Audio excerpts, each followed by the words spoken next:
Buat kalian yang malas sholat atau malah nggak pernah sholat, sini kumpul dengerin video ini sampai habis. Aku nggak bakal nyeramahin kalian dari segi agama, karena dulu aku juga nggak pernah sholat. Ini aku mau cerita spiritual journey-ku dari aku yang nggak pernah sholat jadi ketagihan sholat. Niatku di sini biar kalian nggak perlu menempuh perjalanan sepanjang dan sesulit aku supaya ketagihan sholat. Siapa tahu kalian cuma denger ceritaku ini aja terus terinspirasi. Jadi dari kecil aku tuh males banget sholat. Dulu aku tuh sholat kalau lagi ada maunya doang, kayak UNAS lah. Kalau mau ujian aja aku tuh baru tahajud, tapi udah habis tuh beres nggak sholat. Selama ini karena dulu jarang sholat, aku setiap ada masalah tuh lari ke temen-temen atau aku nyari pelarian lain, pokoknya nggak sholat aja. Sampai kalau kalian pernah dengar namanya istidraj, itu kalian dikasih nikmat dunia sampai terbuai, terus habis itu kalian dikasih cobaan yang bener-bener kalian sampai nggak bisa ngapa-ngapain lagi. Nah pertengahan 2023 aku tuh dikasih cobaan kayak gitu yang sampai aku bener-bener nggak bisa kemana-mana lagi. Mau cerita ke temen-temen tuh aku malu, mau cerita ke mami nggak mungkin. Dan intinya waktu itu masalah itu aku hadapin sendiri dan aku bener-bener sendirian banget, helpless banget. Betul, itu kan puncak cobaanku di 2023. Sebelumnya aku tuh udah banyak banget pelarian, kayak aku pernah melukat lah, aku pernah aku pernah healing ke sana kemari, udah psikolog segala macem. Panjang 2023 tuh aku pernah juga saking stresnya nggak bisa tidur kalau nggak pakai obat tidur. Terus aku pernah sampai tuh haidnya sebulan penuh ke saking stresnya. Nah udahlah, suatu hari karena aku udah mentok sama masalahku, itu ibarat malaikat aja kayaknya ngeliatin aku udah kayak mau lari lagi kemana anak ini. Akhirnya aku pengen umroh, udah kan. Bayang nggak lu perasaan gue pas berangkat, bener-bener kayak ya udahlah dengan semua masalah ini ayo berangkat. Terus aku bener-bener benerin semua wuduku, semua sholatku aku pelanin, aku bener-bener dalemin semua bacaannya. Nah setelah aku wudu dan sholat yang bener tuh, aku ngerasa kok aku jadi agak tenang ya. Nah ternyata fakta menarik yang aku baca-baca, kamu kalau lagi tengah hari terus mukamu kena air dingin itu bisa mengurangi stres. Itulah salah satu manfaatnya wudhu. Nah pas aku sholat yang bener juga, sebenarnya kamu pas baca Al-Fatihah kan antar ayatnya tuh harus ada jedanya kan. Nah jadi aku nafasnya tuh tenang kayak.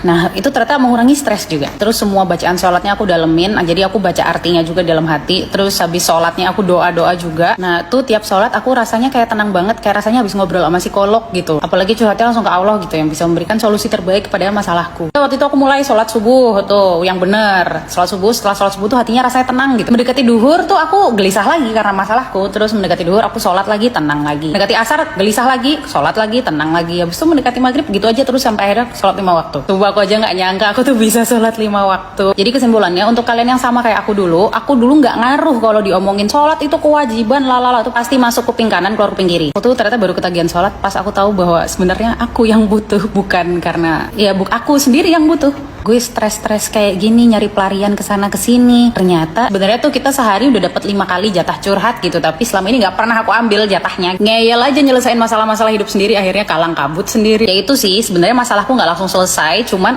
at least kayak diarahkan gitu, jalannya ini loh iya. Terus aku menjalaninya juga lebih tenang karena kan udah minta backingan tolong sama yang maha kuasa gitu. Terus dulu juga aku sering merasa sendirian, habis itu setelah sholat oh iya aku tuh nggak sendirian ternyata. Ini penting juga kalau kalian mau mulai sholat terus kalian masih bingung, aduh dosa aku masih banyak banget, nanti sholat diterima nggak ya? Udah sholat dulu aja, nggak usah nungguin nggak punya dosa dulu baru nggak sholat. Soalnya kalau manusia nungguin nggak punya dosa dulu baru sholat atau doa ya neraka penuh. Gitu guys, semoga membantu. Aku nggak ngejudge kalian kok, karena dulu aku juga pernah di tempat kalian. Semoga kalian menemukan jalannya dan semoga nggak perlu berkelok-kelok seperti aku karena sudah mendengarkan ceritaku ya.